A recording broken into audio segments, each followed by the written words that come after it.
Okay, you guys, so I did my 30 minutes. Whew. Y'all can see it right here. I did my 30 minutes. I did some jogging for like a minute in between and stuff. And yeah, so as you can see, I am absolutely drenched. Okay, yeah. 30 minutes on an incline ain't no joke. Look at this.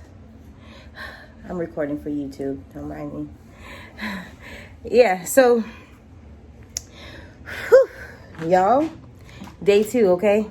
Day 2. So I'm gonna go ahead and shower, and then, yeah, I'm gonna shower and go ahead and check my back office and stuff, and then have some breakfast.